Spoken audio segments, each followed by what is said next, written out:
Seja bem-vindo a mais uma exposição aqui a respeito da Bíblia e também faz link com o livro de Urântia, tá bom? Mas hoje a gente vai usar alguns textos bíblicos para te mostrar um panorama, uma realidade que talvez você ainda não tenha percebido, tá bom? Nessa apresentação aqui a gente vai usar esse diagrama da adoração e da sabedoria que a gente falou no vídeo passado. Se você ainda não assistiu, é só ir aí nos vídeos do canal e olhar para você entender como é que funciona o circuito da adoração e da sabedoria e o caminho que Jesus falou que leva até Deus, que é um caminho de equilíbrio entre sabedoria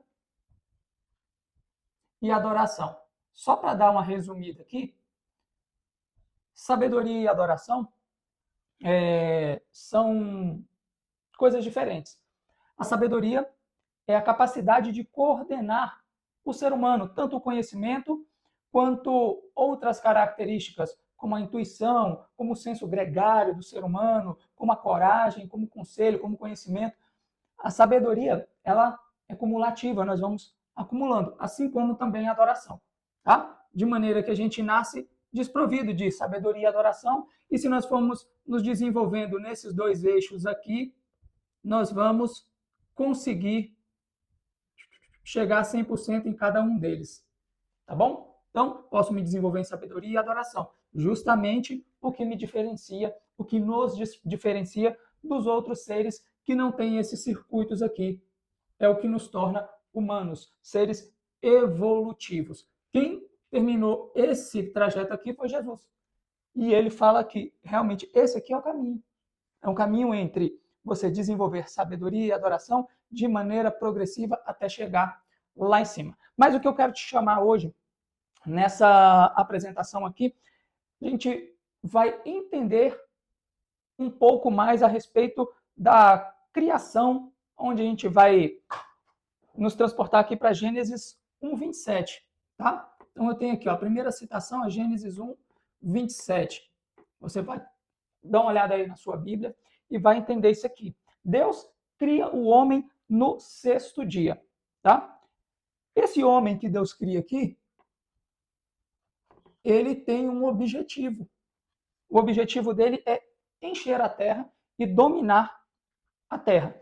Então, ele tem um local-chave aqui que é a terra. Por que eu estou dizendo isso? Porque logo em Gênesis 2:7, Deus cria um outro homem. 2:7. Deus cria um outro homem. E um homem que tudo indica ser diferente desse primeiro homem aqui. Tá? Esse aqui, Deus já chama ele de alma vivente e o coloca em um local separado. Tá? Então, imagina aqui, ó, o local desse é a terra. Desse segundo homem aqui, ele separa um local na terra e chama esse local de jardim. Tá? Esse primeiro homem aqui tem como objetivo encher e dominar a terra. Esse segundo homem aqui, ele tem como objetivo lavrar a terra e cuidar do jardim. Isso está em Gênesis 2:15. Tá? Então, aqui, ó, um segundo homem colocado em um local específico, o jardim, e com um objetivo específico, cuidar da terra, cuidar do jardim. E Deus coloca também vou colocar aqui as referências para você, tá? Depois você vai conferir aí. E Deus também coloca para esse homem aqui, esse segundo homem, um limite. Em Gênesis 2:17, que é o limite da árvore do conhecimento do bem e do mal. No qual esse segundo homem especificamente, não pode comer dela. Foi o que o Senhor disse para esse segundo homem. Vamos fazer uma pausa aqui só para a gente entender, então. Recapitulando, o primeiro homem com o objetivo de dominar e encher a terra. E, em segundo momento, um segundo homem com o objetivo de cuidar do jardim, lavrar a terra. Esse segundo homem, ele não pode fazer alguma coisa, ele tem um limite, que é a árvore do conhecimento do bem e do mal. Né? Ele não pode comer dela. Então, observa bem.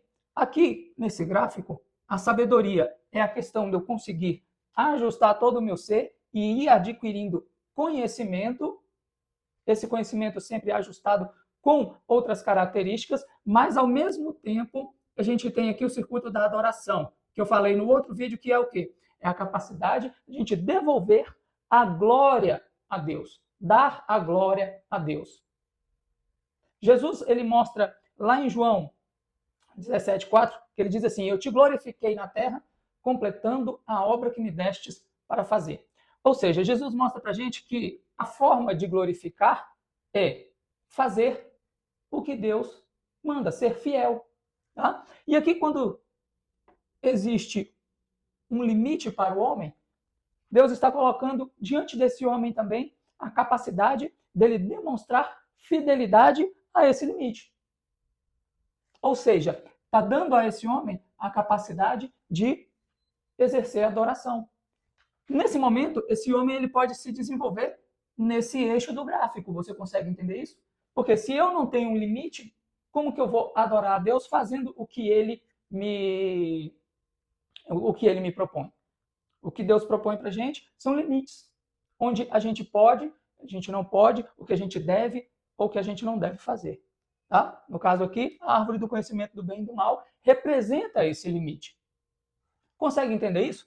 Então, nesse momento, esse homem ele pode fazer isso, ó, adquirir conhecimento e adoração. Da mesma forma que Jesus. Lembra que Jesus ele sempre falava assim: Pai, que a sua vontade seja feita e não a minha. Ele colocava sempre a vontade do Pai acima da dele. Por quê?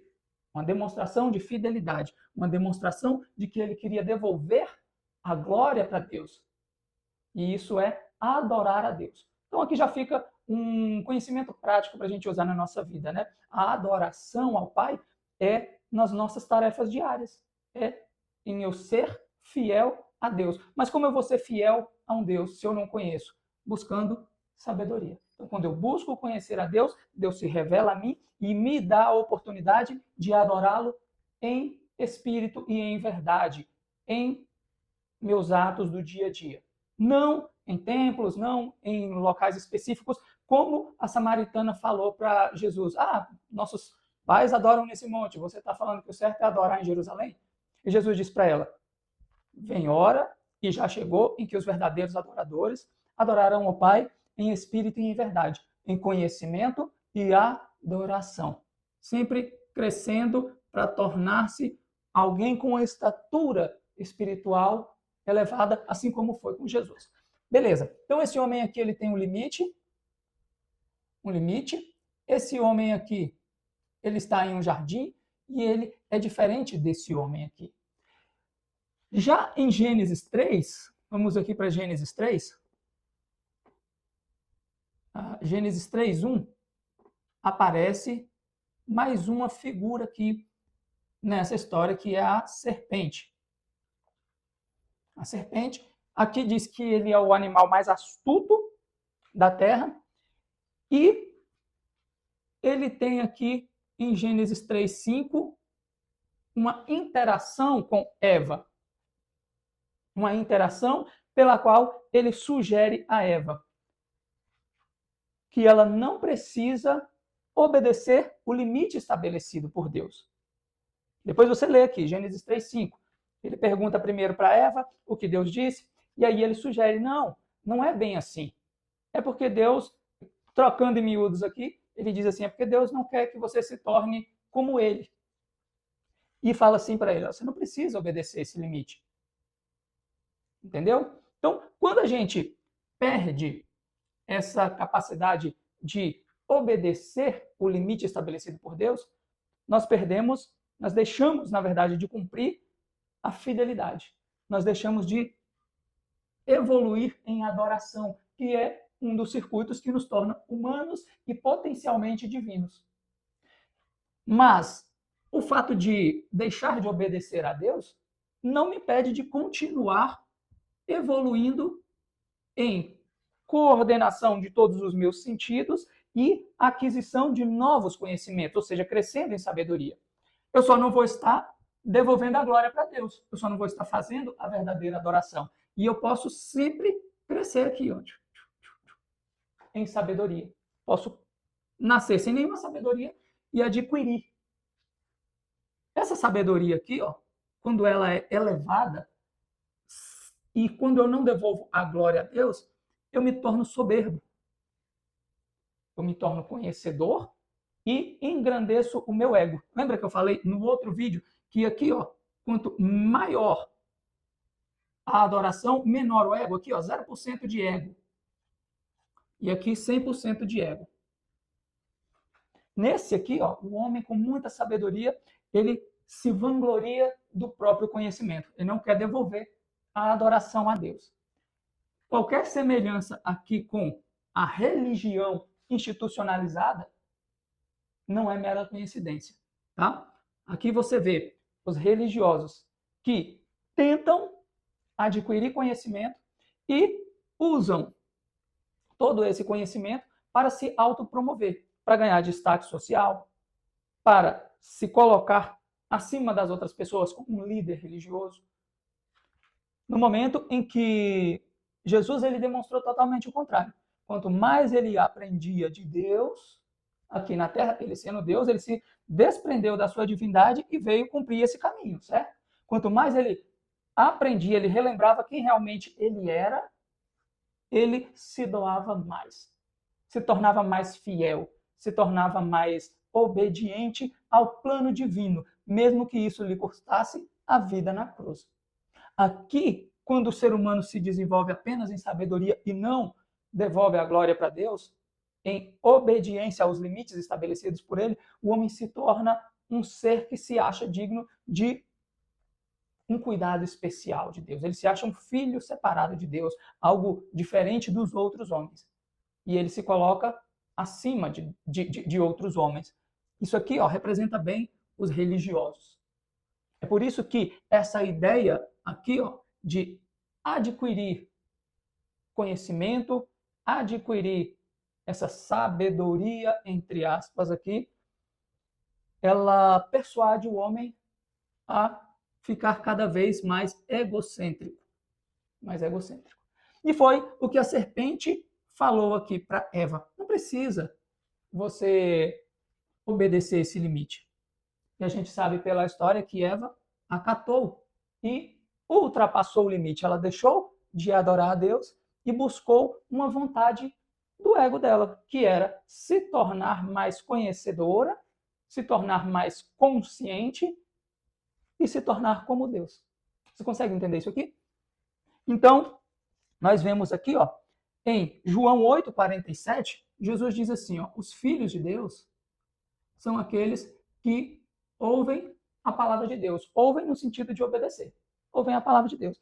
E em João 8:44, Jesus chama os religiosos daquela época, a quem estavam perseguindo ele e o seu ministério, ele os chama de filhos do diabo. Olha só, filhos do diabo. E ainda fala assim, vocês querem proteger e defender os interesses deles, do diabo. João 8:44. Eles estavam defendendo o seu ego. Eles estavam pegando para si a glória que era de Deus. É isso que Jesus estava tentando mostrar para esses homens.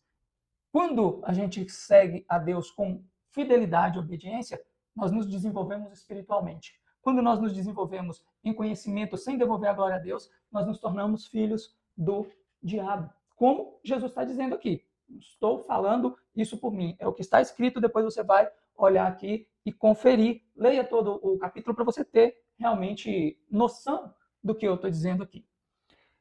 E essa serpente, para não ficar algo solto aqui, ela tem outros textos que falam dela, mas a Bíblia não entra tanto nesse tema, ele fica mais sublevado, mais escondidinho aqui, para a gente poder entender. Nós vamos aqui, ó, em Apocalipse 12:9, fala que essa serpente, na verdade, é o diabo.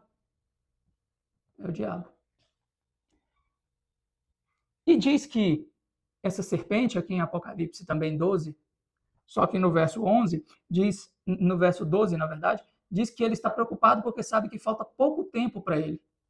Falta pouco tempo. O que é esse pouco tempo? Tá? Em João 16:11, Jesus diz que o príncipe desse mundo está julgado. João 16 diz que o príncipe desse mundo está julgado. E em 2 Coríntios 4:4, nós também entendemos que o Deus desse século é o diabo. Então, 2 Coríntios 4:4 fala que o Deus desse século é o diabo e a missão dele é cegar o entendimento. Cegar o entendimento das pessoas. O entendimento das pessoas. Foi o que ele fez com Eva, levando Eva a deixar de ver a adoração como algo imprescindível ao desenvolvimento espiritual e colocando no lugar o desenvolvimento próprio dela, ao invés de devolver a glória a Deus. Isso aqui, gente, mostra pra gente um panorama um pouco mais ampliado do contexto bíblico. Ele está mais alinhado com a revelação mais completa que o livro de Urântia traz. Você tem curiosidade de entrar nesse entendimento, eu recomendo que você faça realmente a leitura. Tá? Todo o conteúdo do livro está disponível gratuitamente na internet. Basta você colocar Ler Urântia no navegador, que você vai ver aí todos os documentos do livro de Urântia. E a Bíblia, a gente tem ela ostensivamente aí divulgada, né? Então, que você faça leitura disso de forma espiritual, entenda esses dois aspectos aqui que nos torna diferente dos demais animais e que esse aqui, o circuito da adoração, é o que abre o potencial para nós evoluirmos espiritualmente e sobrevivermos a essa vida na carne. Por isso que Jesus falou que ninguém vai ao Pai a não ser por Ele. E Ele fala que Ele é o caminho, esse é o caminho, né? O caminho de adorar com sabedoria a Deus. Lembra? Os verdadeiros adoradores adorarão o Pai em espírito e em verdade. Não mais em templos, mas com a sua vida, devolvendo a glória a Deus por tudo que eles fizerem, esclarecido pela verdade. Se você gostou desse conteúdo, deixa aí a sua contribuição para um engajamento maior de outras pessoas que também possam se beneficiar desse conteúdo. Isso você pode fazer curtindo, comentando, enviando para outras pessoas. É imprescindível que você faça isso se você julgou esse conteúdo como tendo valor. Um grande abraço para você e até o próximo vídeo.